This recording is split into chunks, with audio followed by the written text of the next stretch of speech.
എല്ലാവർക്കും നമസ്കാരം. പുതിയൊരു വീഡിയോയിലേക്ക് എല്ലാ സുഹൃത്തുക്കൾക്കും സ്വാഗതം.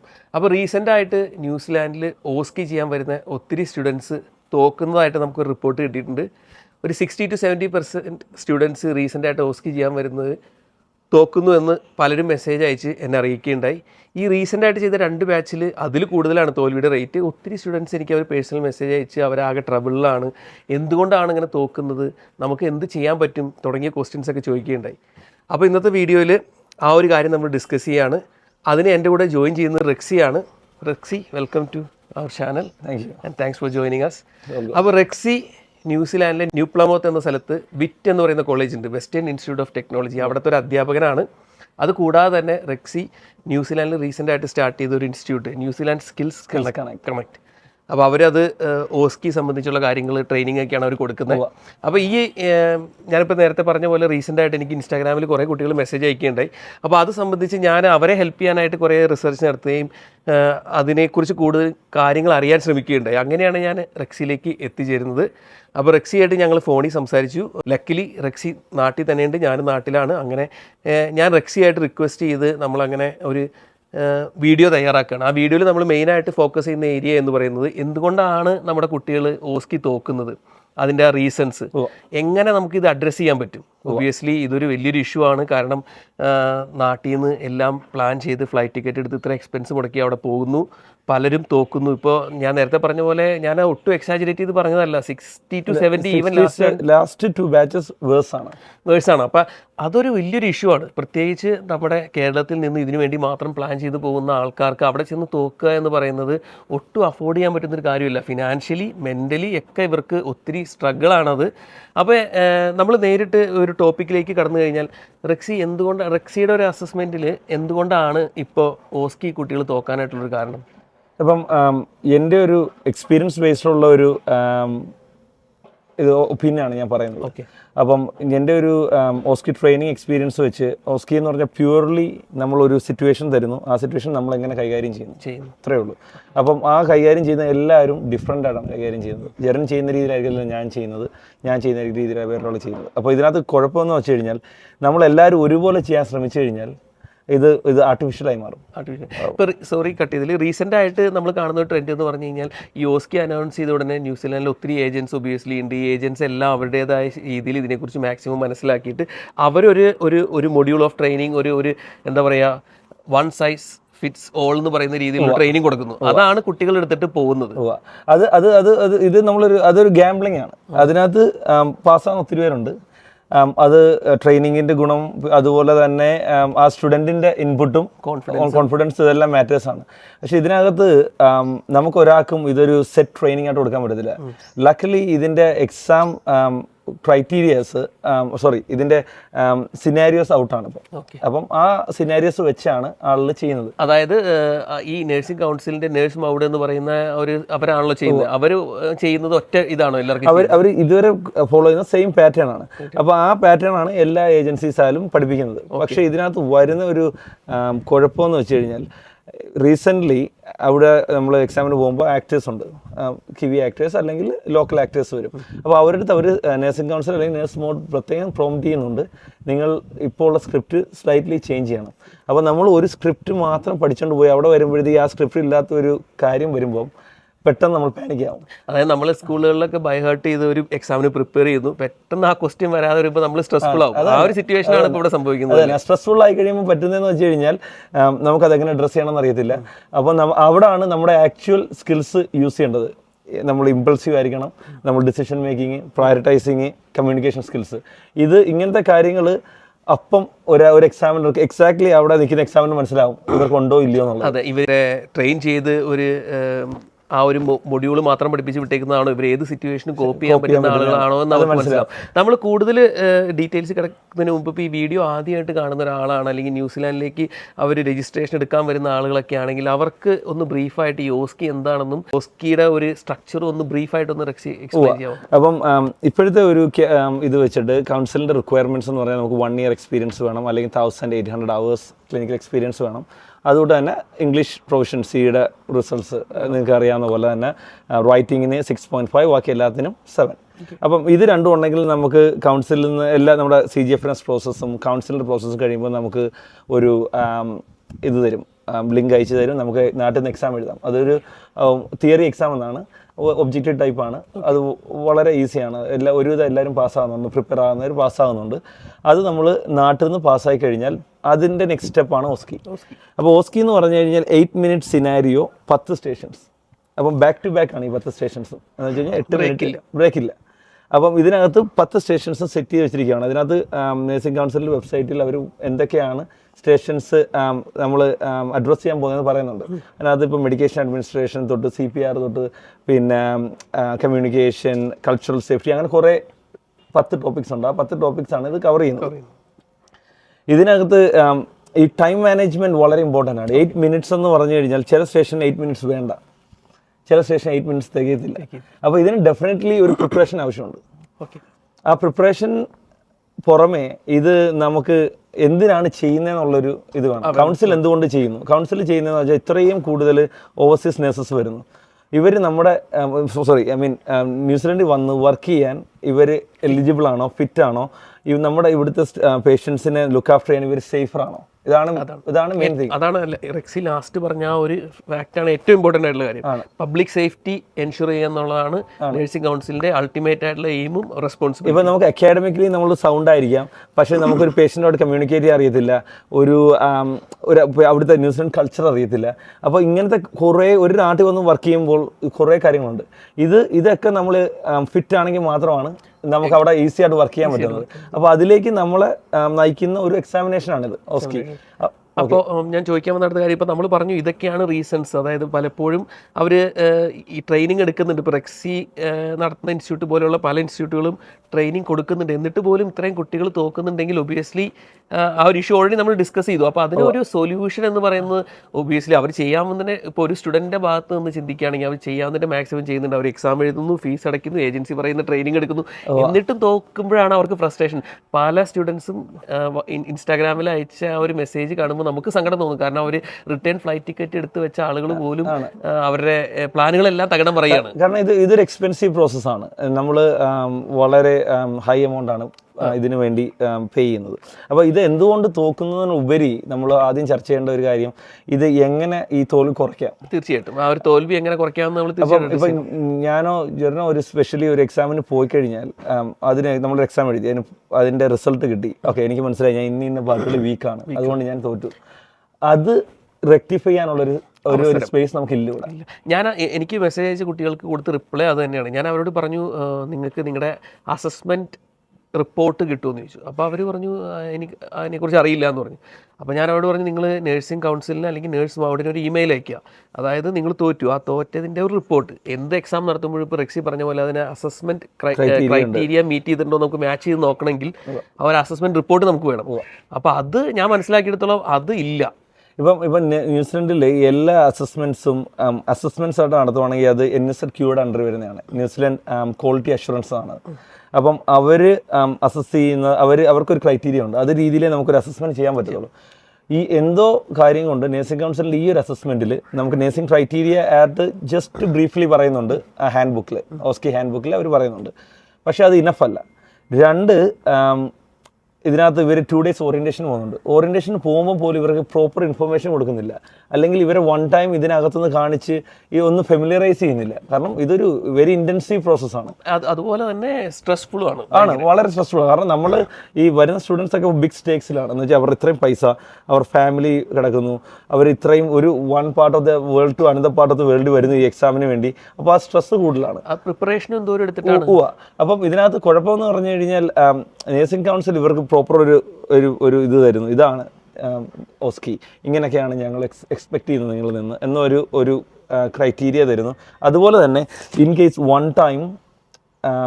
വൺ ടൈം ഒരു സ്റ്റുഡൻറ്റ് ഫെയിലായി, ആ സ്റ്റുഡൻറ്റിന് അതിൻ്റെ റിപ്പോർട്ട് അല്ലെങ്കിൽ എന്തുകൊണ്ട് ഞാൻ ഫെയിലായെന്ന് ചോദിച്ച് അതിൻ്റെ ഒരു ഡീറ്റെയിൽസ് കിട്ടാനുള്ള റൈറ്റ്സ് ഉണ്ട്. തീർച്ചയായിട്ടും റൈറ്റ്സ് ഉണ്ട്. അപ്പോൾ അതില്ലാതെ നമ്മൾ എത്ര പ്രാക്ടീസ് ചെയ്താലും എത്ര റിപ്പീറ്റ് ചെയ്താലും നമ്മൾ പാസ്സാകില്ല. കാരണം നമ്മൾ എവിടെയാണ് തോറ്റതെന്ന് മനസ്സിലാക്കി ആ ഒരു കാര്യം നമുക്ക് അഡ്രസ്സ് ചെയ്യണമെങ്കിൽ ഈവൻ നേഴ്സിംഗ് കൗൺസിൽ പഠിപ്പിക്കുന്ന ഏറ്റവും ഇമ്പോർട്ടൻ്റ് ആയിട്ടുള്ള കാര്യങ്ങളിലൊന്നാണ് റിഫ്ലക്ഷൻ. നമുക്കിവിടെ റിഫ്ലക്ട് ചെയ്യണമെങ്കിൽ ആ ഒരു അസസ്മെന്റ് റിപ്പോർട്ട് നമ്മൾ എന്തൊരു ഒരു എക്സാമിനേഷൻ ഒരു അസസ്മെന്റിലും ഫെയിൽ ആയി കഴിഞ്ഞാൽ ന്യൂസിലൻഡ് ഫസ്റ്റ് ചെയ്യുന്ന പരിപാടിയാണ് ജർമ്മനിയോട്ട് റിഫ്ലക്ഷൻ. അപ്പോൾ ഈ റിഫ്ലക്ഷൻ ചെയ്യാനുള്ള ഒരു ഓപ്പർച്യൂണിറ്റി ഇല്ല. അത് എൻ്റെ ഒരു പേഴ്സണൽ ഒപ്പീനിയൻ വെച്ച് വളരെ റൂഡാണ് നേഴ്സിംഗ് കൗൺസിൽ കാണിക്കുന്നത്. അപ്പോൾ അതിനെ അഡ്രസ്സ് ചെയ്യാൻ വേണ്ടി ഞാൻ പലപ്പോഴായിട്ട് കൗൺസിലിനെ ഡയറക്റ്റ് മീറ്റ് ചെയ്തിട്ടുണ്ട്. കൗൺസിലിൻ്റെ സിഇഒക്ക് ഇമെയിൽസ് അയച്ചിട്ടുണ്ട്. അവർ എനിക്ക് തരുന്ന ഈ റിപ്ലൈ എന്ന് പറഞ്ഞു കഴിഞ്ഞാൽ നമുക്ക് അക്സെപ്റ്റ് ചെയ്യാൻ പറ്റാത്തതാണ്. അപ്പോൾ അവർ പറയുന്നത് ഇതൊരു ഈസി പ്രോസസ്സാണ്, എല്ലാവരും പാസ്സാവും. നമ്മുടെ ഭാഗത്ത് ഇവിടുന്ന് പോകുന്ന കുട്ടികൾക്ക് ഈസി അല്ല. അപ്പം ഈ നേഴ്സിംഗ് കൗൺസിലോട്ട് ഞാൻ പറഞ്ഞ കാര്യം എന്ന് പറഞ്ഞാൽ നിങ്ങൾ പഠിച്ചു വളരുന്ന, അതായത് ന്യൂസിലൻഡിലുള്ള സ്റ്റുഡൻസ് പഠിച്ചു വളരുന്ന സാഹചര്യത്തിലല്ല ഇന്ത്യൻ സ്റ്റുഡൻസ് പഠിച്ചു വളരുന്നത്, അല്ലെങ്കിൽ ഏഷ്യൻ സ്റ്റുഡൻസ് പഠിച്ചു വളരുന്നത്. ഇവിടുത്തെ കൾച്ചറും ഇവിടുത്തെ രീതികളും എല്ലാം ഡിഫറെൻ്റ് ആണ്. നമുക്ക് ഏറ്റവും ബേസിക്കലി ഇല്ലാത്തൊരു കാര്യം ക്രിട്ടിക്കൽ തിങ്കിങ് ആണ്. നമുക്ക് ക്രിട്ടിക്കൽ തിങ്കിങ് 0 ആണ് മോസ്റ്റ്ലി. അപ്പം നമ്മളൊരു ഒരു ഒരു ഒരു സിറ്റുവേഷൻ ചെന്ന് കഴിയുമ്പോൾ അവിടെ ഒരു സിറ്റുവേഷൻ കണ്ടു കഴിഞ്ഞാൽ നമുക്ക് ഒരാൾ ടാസ്ക് ഡെലിഗേറ്റ് ചെയ്താൽ നമ്മൾ ചെയ്യും. പക്ഷെ അത് ഓണായിട്ട് എടുത്തിട്ട് നമുക്ക് അത് സോൾവ് ചെയ്യാൻ ഭയങ്കര പാടാണ്. നമ്മളൊക്കെ അവിടെ നേഴ്സിംഗ് പഠിക്കുമ്പോൾ കൂടുതലും അല്ലെങ്കിൽ ഇൻ സർവീസിലൊക്കെ കൂടുതലും പഠിക്കുന്നത് എങ്ങനെ ക്രിട്ടിക്കൽ തിങ്കിങ് എങ്ങനെ നമുക്ക് ആക്സിലറേറ്റ് ചെയ്യാമെന്നാണ് നമ്മൾ ചിന്തിക്കുന്നത്. അപ്പം ഈ പറഞ്ഞോട്ട് ഇതിന് മുമ്പ് ചോദിച്ച ക്വസ്റ്റ്യൻ്റെ ആൻസർ എന്ന് പറഞ്ഞു കഴിഞ്ഞാൽ ഇത് എങ്ങനെ സോൾവ് ചെയ്യാമെന്ന് ചോദിച്ചു കഴിഞ്ഞാൽ ഇത് ഈ ന്യൂസിലൻഡിനെ കുറിച്ച് നമ്മൾ മനസ്സിലാക്കിയിട്ടേ കാര്യമുള്ളൂ. നമ്മൾ എത്ര ട്രെയിനിങ് എടുക്കുന്നതിൻ്റെ കൂട്ടത്തിൽ ന്യൂസിലൻഡ് എന്താണ്, നഴ്സിംഗ് എന്താ, അവിടുത്തെ നഴ്സിംഗ് എന്താണ്, അവിടുത്തെ കൾച്ചർ എന്താണ്, ഇത് നമ്മൾ പഠിക്കണം. നമ്മൾ ഈ ട്രെയിനിങ് മാത്രം എടുത്തു കഴിഞ്ഞാൽ നമുക്ക് കുറച്ച് ഐഡിയ കിട്ടും ഈ ഓസ്കിയുടെ. പക്ഷേ എന്തുകൊണ്ട് ഇവർ ചെയ്യുന്നുള്ളൊരു അണ്ടർസ്റ്റാൻഡിങ് ഇല്ലെങ്കിൽ നമുക്ക് കാര്യമില്ല. കുറേയൊക്കെ പിന്നെ നമ്മുടെ ഒരു എത്തിക്യൂട്ട്, നഴ്സിംഗ് എത്തിക്യൂട്ട്, നമ്മളൊരു രോഗിയോട് പെരുമാറുന്ന രീതി. ഇപ്പോൾ ജസ്റ്റ് ഒരു എക്സാമ്പിൾ പറയുകയാണെങ്കിൽ, ഞാനിത് ആരെയും കുറ്റപ്പെടുത്തിയിട്ട് പറയുന്നതല്ല, ഒരു എക്സാമ്പിളായിട്ട് പറയുന്നതാണ്. ഞാനിവിടെ ആശുപത്രിയിൽ പോയി കഴിഞ്ഞപ്പോൾ എനിക്കുണ്ടായിരുന്ന, ഞാൻ നേഴ്സാണ്, ഒബ്വിയസ്ലി ഞാൻ നാട്ടിൽ വർക്ക് ചെയ്തിട്ട് അവിടെ വർക്ക് ചെയ്യുന്ന ആളാണ്. നമുക്ക് അവിടെ വരുമ്പോൾ കുറേ എത്തിക്യൂട്ട്സ് നമ്മൾ പഠിക്കും. ഇവിടെ അത്ര ഇല്ല എന്ന് എനിക്ക് തോന്നുന്നു. ഒരു എക്സാമ്പിൾ ഞാൻ പറയാം. ഇപ്പോൾ നമ്മൾ ഹോസ്പിറ്റലിൽ പോകുന്നു, ഒരു രോഗിയായിട്ട് നേഴ്സ് വന്നിട്ട് രോഗിയോട് സംസാരിച്ചുകൊണ്ടിരിക്കുന്നു. പെട്ടെന്ന് ആരെങ്കിലും എന്തെങ്കിലും വിളിക്കുകയാണെങ്കിൽ ഇവർ കംപ്ലീറ്റ്ലി നമ്മൾ ഇഗ്നോർ ചെയ്തിട്ട് നടന്നങ്ങ് പോകും. അവിടെ നമുക്കിത് ചെയ്യാൻ പറ്റത്തില്ല. അതുപോലെ തന്നെ ഫോൾസ് പ്രോമിസ്. ചില ആളുകൾ പറയും ഞാൻ 2 മിനിറ്റ്സിനുള്ളിൽ വരാമെന്ന് പറയും, പിന്നെ കാണത്തില്ല. ഇതൊക്കെ എന്ന് പറഞ്ഞു കഴിഞ്ഞാൽ ഭയങ്കര ക്രിട്ടിക്കൽ എററാണ്. അതെ. അപ്പോൾ ഞാൻ പറഞ്ഞു വന്നൊരു എക്സാമ്പിൾ തന്നെയാണ്. ഇപ്പോൾ ഈ ഓസ്കി നടക്കുന്ന സമയത്ത് നിങ്ങളൊരു രോഗിയോട് സംസാരിച്ചുകൊണ്ടിരിക്കുന്നു. അപ്പോൾ അവിടെ ആക്ടർ നിങ്ങൾ എന്തെങ്കിലും കേസിന് വിളിക്കുമ്പോൾ നിങ്ങൾ ആ രോഗിയോട് പറയണം, എക്സ്ക്യൂസ് മീ, ഞാൻ ഇന്ന കാര്യത്തിന് പോവുകയാണ്, ഞാൻ എത്ര മിനിറ്റിനുള്ളിൽ തിരിച്ചു വരും എന്നുള്ളത്. അങ്ങനെയുള്ള ഞാനൊരു എക്സാമ്പിൾ പറഞ്ഞാണ്. അങ്ങനെയുള്ള ചെറിയ ചെറിയ കാര്യങ്ങൾ പോലും ഈ ഒരു ഓസ്കി എക്സാമിൽ വളരെ ഇമ്പോർട്ടൻ്റ് ആണ്. അതുപോലെ തന്നെ ഒരു കാര്യം മെൻഷൻ ചെയ്യാനുള്ളതെന്ന് പറഞ്ഞാൽ ഓസ്കി എക്സാം റീസെൻറ്റ് ഫെയിലായ കുറേ സ്റ്റുഡൻസ് നമ്മുടെ അടുത്ത് വന്നു റീടേക്ക് ചെയ്യാൻ ട്രെയിനിങ്ങിന് വേണ്ടി. അപ്പോൾ അവരത് ചോദിച്ചപ്പം അവരെ നമ്മൾ അനലൈസ് ചെയ്യുമ്പോൾ വെരി ബ്രില്യൻ സ്റ്റുഡൻസ് ആണ്, കോൺഫിഡൻ്റ് ആണ്, കമ്മ്യൂണിക്കേഷൻ സ്കിൽസ് എല്ലാം പക്കയാണ്. പക്ഷേ ഇതിനകത്ത് കുഴപ്പമെന്ന് വെച്ചാൽ അവർ ടു മച്ച് ഓർഗനൈസ്ഡ് ആണ്. അവർ സ്ക്രിപ്റ്റ് ബൈ സ്ക്രിപ്റ്റ് പോകുന്നവരാണ്. എന്ന് വെച്ച് കഴിഞ്ഞാൽ അവർക്കിത് മൊത്തം അറിയാം. അവരവിടെ ചെന്നിട്ട് അവർ എനാക്ട് ചെയ്യുമ്പോൾ എക്സാമിന് മനസ്സിലാകുന്നുണ്ട് ഒരാൾ ഇത്രയും പെർഫെക്റ്റ് ആയിട്ട് ചെയ്യുമ്പോഴും അത് കുഴപ്പമാണ്. കാരണം ബേസിക്കലി പഠിപ്പിച്ചു വിട്ട രീതിയിലല്ലേ. ബേസിക്കലി ഞാൻ ഒരു സിറ്റുവേഷൻ അഡ്രസ് ചെയ്യുമ്പോൾ നമുക്ക് ചിലപ്പോൾ ആ ചെക്ക് ലിസ്റ്റിലുള്ള ആ അസസ്മെന്റ് ക്രൈറ്റീരിയയിലുള്ള എല്ലാ കാര്യങ്ങളും അസസ് ചെയ്യാൻ പറ്റത്തില്ല. കാരണം അത് നോർമൽ ഹ്യൂമൻ ഇതാണ്. നമുക്ക് എറേഴ്സ് ഉണ്ടാകാം, നമ്മുടെ കയ്യിൽ നിന്ന് ഒരു കാര്യം സ്ലിപ്പായി പോകാം, നമ്മളൊരു കാര്യം വിട്ടുപോകാം. നമ്മൾ സാധാരണ എന്തോ ചെയ്യുന്നത്, sorry I done a mistake എന്നല്ല, sorry I forget to do that, I will come back and do that എന്ന് മാത്രം പറഞ്ഞാൽ മതി. അതാണ് അവർ ഉദ്ദേശിക്കുന്നത്. ഓണസ്റ്റി നമ്മളില്ല. Honesty important. അവിടെ നമ്മൾ നിന്ന് ഈ 4 കാലിൽ വീണ് എങ്ങനെയും ഉരുളാൻ നോക്കരുത്. നമ്മൾ അവിടെ നമ്മുടെ കയ്യിൽ നിന്ന് ഒരു അബദ്ധം പറ്റിയെങ്കിൽ പറയാം, sorry I had A mistake, ഇത്രയും കാര്യം പറഞ്ഞാൽ മതി. നമ്മൾ ഓണസ്റ്റ് ആയിട്ട് അഡ്രസ് ചെയ്ത് കഴിഞ്ഞാൽ അങ്ങനെ ചെയ്ത ഒത്തിരി സ്റ്റുഡൻസ് പാസ്സാകുന്നുണ്ട്. അതുപോലെ തന്നെ കുറച്ച് പേര് ഒരു സില്ലി ക്വസ്റ്റ്യൻ ആണ്, തീർച്ചയായിട്ടും അങ്ങനെയൊന്നും നടക്കില്ല, ഞാൻ അവരോട് അത് പറഞ്ഞു. പക്ഷെ എന്നാലും ഞാനിപ്പോൾ റെക്സിയുടെ ആ ഒരു ഇൻ്റർവ്യൂവിൽ നമ്മൾ ആ ഒരു ക്വസ്റ്റ്യൻ എടുത്തിടുന്നുള്ളൂ. ചിലർക്കുള്ളൊരു തോട്ടാണ്. ഇപ്പോൾ ഒബ്വിയസ്ലി അവിടെ ജോലി കിട്ടാനുള്ള ബുദ്ധിമുട്ട് എല്ലാവർക്കും അറിയാം. അപ്പോൾ കുറേ സ്റ്റുഡൻസ് ഒക്കെ ചിന്തിച്ചുകൊണ്ടിരിക്കുന്നത് നേഴ്സിംഗ് കൗൺസിൽ പൈസ ഉണ്ടാക്കാനായിട്ട് ആൾക്കാരെ കയറ്റിക്കൊണ്ടുവരികയും അവർ മനഃപൂർവ്വം ഇത് ഫെയിൽ ചെയ്യിപ്പിക്കുന്നു എന്നുള്ളൊരു ചിന്ത കുറേ കുട്ടികൾക്കുണ്ട്. ഞാൻ ഒരിക്കലും അത് സപ്പോർട്ട് ചെയ്യുന്നില്ല, ചിന്തിക്കുന്നുമില്ല. പക്ഷേ റെക്സിയുടെ അഭിപ്രായം എന്താണ് അതിനെക്കുറിച്ച്? നേഴ്സിംഗ് കൗൺസിൽ ഓൾറെഡി അവരുടെ വെബ്സൈറ്റിൽ ഇത് ചെയ്തിട്ടുണ്ട്, പബ്ലിഷ് ചെയ്തിട്ടുണ്ട്. ഇവിടുത്തെ സിറ്റുവേഷൻ എന്താണ്, ജോലി കുറവാന്നുള്ളത് അവർ പബ്ലിഷ് ചെയ്തതാണ് 3 months മുന്നേ. പിന്നെ കൗൺസിലിന് നമ്മളാരും ഇൻവൈറ്റ് ചെയ്യുന്നില്ല. കൗൺസിൽ ഇതാണ് ഇപ്പം നമ്മുടെ രണ്ട് സൈഡും ചിന്തിക്കണം. ഇപ്പോൾ ഞാൻ കൗൺസിലിൻ്റെ സൈഡിൽ നിന്ന് പറയുമല്ലോ, പക്ഷേ കൗൺസിൽ നമ്മൾ ഇൻവൈറ്റ് ചെയ്യുന്നില്ല ഇങ്ങോട്ട് വരാനെന്ന് പറയും. നമ്മൾ അപ്ലൈ ചെയ്ത് അവരുടെ അടുത്ത് പോവാണ്. ഒരു for example Karnataka nursing council, Kerala nursing council ജോലി ഉണ്ടോ എന്ന് നോക്കിയല്ല കൗൺസിൽ രജിസ്ട്രേഷൻ ബോഡി വെക്കുന്നത്. നമുക്കൊരു രജിസ്ട്രേഷൻ എടുത്ത് വെക്കുകയാണ്, നമുക്ക് വേണമെങ്കിൽ പോവാം, വേണമെങ്കിൽ വരാം. അപ്പോൾ ഇപ്പോഴത്തെ ഒരു സിറ്റുവേഷനിൽ അവർ ഓസ്കി ആക്കിയത് ഭയങ്കര ബെനിഫിഷ്യലാണ്. കാരണം നമ്മുടെ സ്റ്റുഡൻസ് കുറേ ആളുകൾ വരുന്നു, മിഡിൽ ഈസ്റ്റിൽ നിന്ന് വരുന്നുണ്ട്, കേരളത്തിൽ നിന്ന് വരുന്നുണ്ട്, നോർത്ത് ഇന്ത്യയിൽ നിന്ന് വരുന്നവരൊക്കെ അവരിപ്പോൾ എയിംസിൽ നിന്ന് വരുന്നവരുണ്ട്. അവർക്ക് അവരുടെ 1 വീക്ക് ലീവ് അല്ലെങ്കിൽ 2 വീക്ക് ലീവ് വന്ന് ചെയ്യുന്നു, രജിസ്ട്രേഷൻ ഗെയിൻ ചെയ്യുന്നു, പോകുന്നു. അപ്പം അറ്റ്ലീസ്റ്റ് ക്യാപ്പിന്റെ സമയത്തുള്ള കൂട്ട് ജോലി പോകുന്നില്ല. 3 മാസം നിൽക്കേണ്ടി വരുന്ന ആൾക്ക് ലീവ് കിട്ടാൻ എളുപ്പമാണ്, 1 വീക്കോ 2 വീക്സോ. അപ്പോൾ ആ ഒരു രീതിയിൽ അത് എളുപ്പമാണ്. കൗൺസിലിൻ്റെ ഓരോ ഒരു കാര്യം നമുക്ക് അക്സെപ്റ്റ് ചെയ്യാൻ പറ്റാത്തത് നമ്മൾക്ക് ഒരു റിഫ്ലക്ട് ചെയ്യാനുള്ള ഒരു ഓപ്പർച്യൂണിറ്റി ആയിരുന്നില്ല, നമുക്കിത് റീവാലുവേറ്റ് ചെയ്യാനുള്ള ഒരു ഓപ്പർച്യൂണിറ്റി ആയിരുന്നില്ല. അപ്പോൾ അതിനുവേണ്ടി നമുക്ക് എന്ത് ചെയ്യാൻ പറ്റും? അപ്പോൾ അതിനുവേണ്ടി ഇപ്പം എൻ്റെ ഒരു പേഴ്സണൽ ഒപ്പീനിയൻ, ഞാൻ എൻ്റെ സ്റ്റുഡൻസിൻ്റെ അടുത്ത് പറയുന്നത്, ഞാനൊരു അപ്പീൽ മൂവ് ചെയ്യാം കൗൺസിലിന് പേഴ്സണലി, ഒരു ലീഡ് എടുത്ത്. കാരണം ഞാൻ അപ്പീൽ ചെയ്തിട്ട് ഒരു കാര്യമില്ല, കാരണം ഞാൻ സ്റ്റുഡൻ്റ് അല്ല.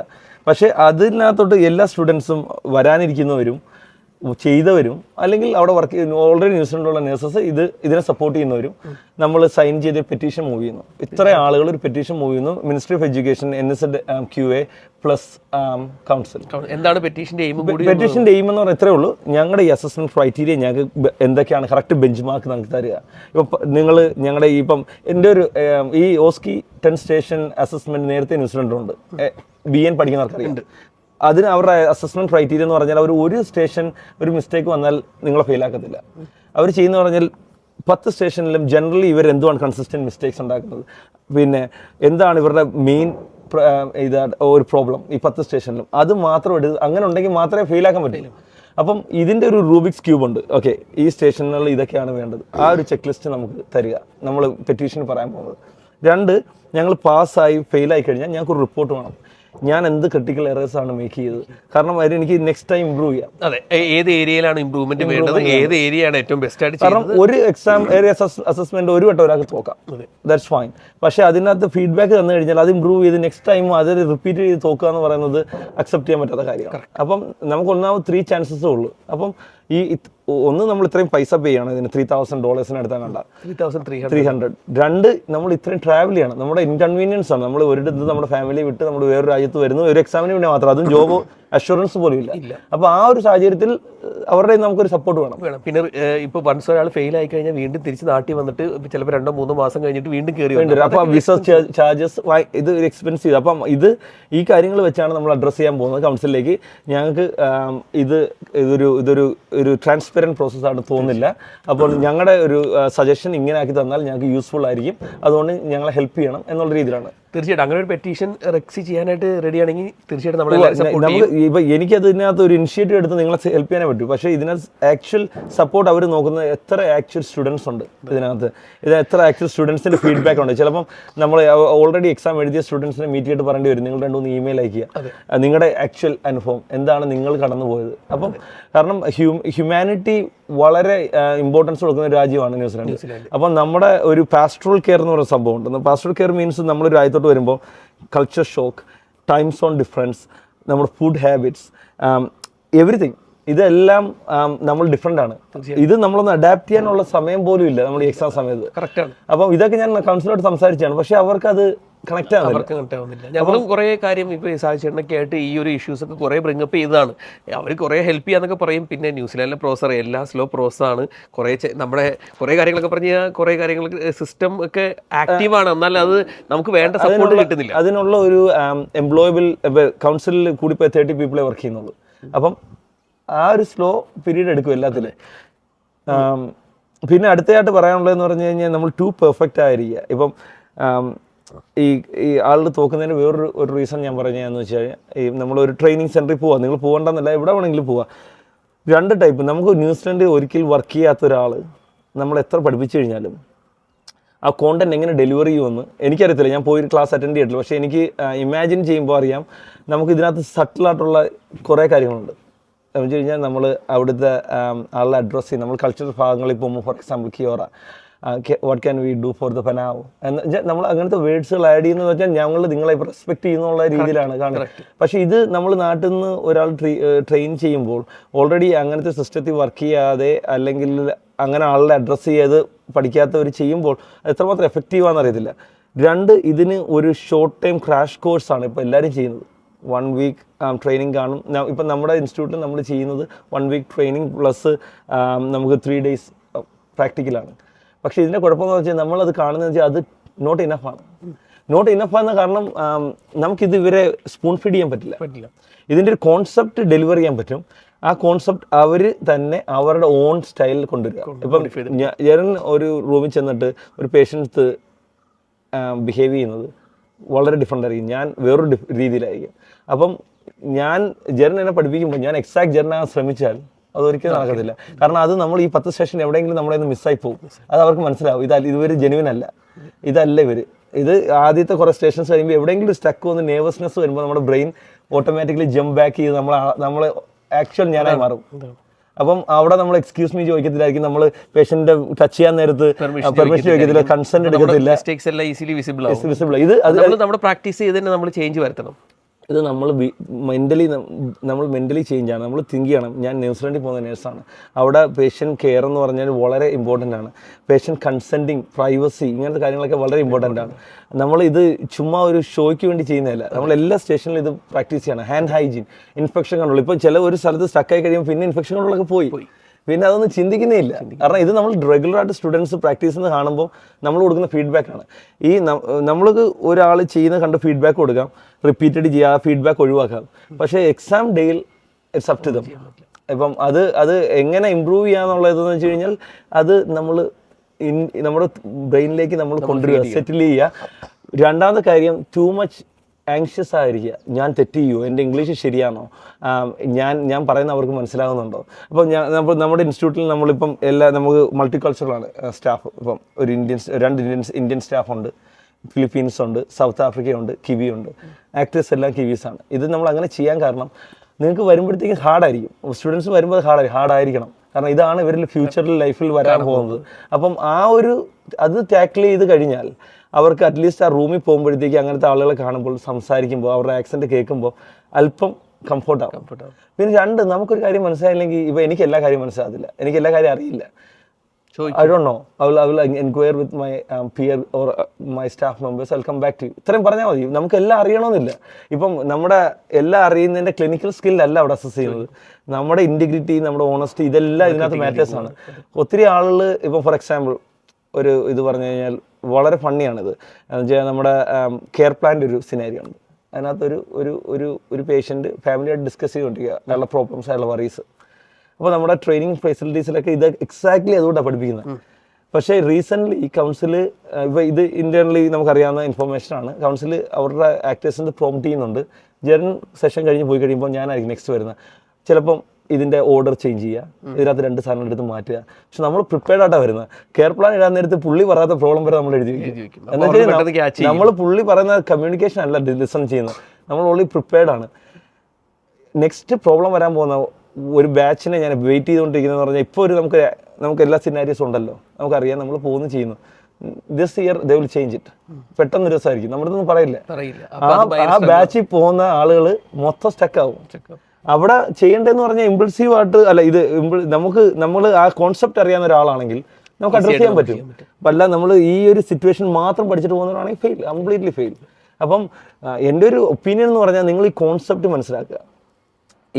ഈ 10 ടോപ്പിക്കുകൾ അവർ പറയുന്നതിൻ്റെ കോൺസെപ്റ്റ് മനസ്സിലാക്കി എന്ത് സിനാരി വന്നാലും ബേസിക്കലി കവർ ചെയ്യുക. നിങ്ങൾ അതിനകത്ത് എക്സ്പേർട്ട് ആകണ്ട, നിങ്ങൾ ബേസിക്കലി അതൊന്ന് ഐഡിയ മനസ്സിലാക്കി നിങ്ങൾ സേഫ് ആയിട്ട് ആ പേഷ്യന്റിനെ മാന്യമായി ഡീൽ ചെയ്യുക, എത്രയേ ഉള്ളൂ. അപ്പൊ ഇത്രയൊക്കെ കാര്യങ്ങളാണ് എൻ്റെ ഒരു പേഴ്സണൽ ഒപ്പീനിയൻ ആണ്. എൻ്റെ ഒരു ടീച്ചിങ് കരിയറിൽ ഞാൻ ഒബ്സർവ് ചെയ്ത കാര്യമാണ് പറഞ്ഞത്. ഇത് ഇതിൽ കൂടുതൽ നിങ്ങൾക്ക് ചെയ്യാം. പക്ഷേ ബേസിക്കലി ഇത്രയും കാര്യം ചെയ്ത് കഴിഞ്ഞാൽ നമ്മളൊരു സ്റ്റുഡൻറ്റിനെ പാസ്സാക്കും. അപ്പോൾ നമ്മുടെ ആ ഒരു പെറ്റീഷനിലേക്ക് വന്നു കഴിഞ്ഞാൽ തീർച്ചയായിട്ടും നിങ്ങളും ഇതിനെ സപ്പോർട്ട് ചെയ്യുക. അപ്പോൾ ഇതൊരു ഒബിയസ്ലി റെക്സി ഒരു സ്ഥാപനം നടത്തുന്ന ആളാണ്. ഇതൊരു പെയ്ഡ് പ്രൊമോഷനോ പെയ്ഡ് വീഡിയോ ഒന്നും അല്ല. നമ്മൾ നമ്മുടെ കുട്ടികൾക്ക് ഹെൽപ്പ് ചെയ്യുന്ന ഒരു കാര്യത്തെ സപ്പോർട്ട് ചെയ്യണം. അപ്പോൾ തീർച്ചയായിട്ടും റെക്സിയുടെ ആ ഒരു പെറ്റീഷനെ ഞാനും സപ്പോർട്ട് ചെയ്യുന്നു. കാരണം നമുക്ക് ഇതിൻ്റെ അത് കാതലായ ഒരു മാറ്റം വേണം. തീർച്ചയായിട്ടും നമുക്കൊരു അസസ്മെൻറ്റ് റിപ്പോർട്ട് നമുക്ക് വേണം. അതാണ് നമ്മുടെ ഒരു മെയിൻ എയിം. അപ്പോൾ നിങ്ങളും തീർച്ചയായിട്ടും സപ്പോർട്ട് ചെയ്യുക. ഈ ഒരു വിഷയത്തെക്കുറിച്ച് നിങ്ങൾക്ക് കൂടുതൽ സംസാരിക്കാനോ നിങ്ങൾക്ക് എന്തെങ്കിലും സപ്പോർട്ട് വേണമെന്നുണ്ടെങ്കിൽ തീർച്ചയായിട്ടും നിങ്ങൾ റെക്സിയെ കോൺടാക്ട് ചെയ്യാവുന്നതാണ് അല്ലേ? അപ്പോൾ റെക്സിയുടെ കോൺടാക്ട് ഡീറ്റെയിൽസ് ഞാൻ തീർച്ചയായും സമയത്ത് നമുക്ക് ഉടനെ റിപ്ലൈ ചെയ്യാൻ പറ്റത്തില്ലായിരിക്കും. എന്നാലും നമ്മൾ സമയം കിട്ടുന്ന അനുസരിച്ച് അത് അഡ്രസ്സ് ചെയ്യുന്നതായിരിക്കും തീർച്ചയായിട്ടും. അപ്പോൾ വീഡിയോ അല്പം ദൈർഘ്യം കൂടി, എന്നാലും കുഴപ്പമില്ല. ഇൻഫോർമേറ്റീവ് ആയിട്ടുള്ള ഒരു സെഷൻ ആയിരുന്നു. Thank you very much Rexy. എന്തെങ്കിലും വേറെ എക്സ്ട്രാ ആയിട്ട് ആഡ് ചെയ്യാനായിട്ടുണ്ടോ? ഇത് എത്രയേ ഉള്ളൂ പറയാനുള്ളത്. Thank you for having me. എനിക്കിത് നമ്മുടെ അറ്റ്ലീസ്റ്റ് ജനറൽ കൂടി നമ്മുടെ മലയാളി ഓഡിയൻസിലേക്ക് എത്തിക്കണമെന്നുണ്ടായിരുന്നു.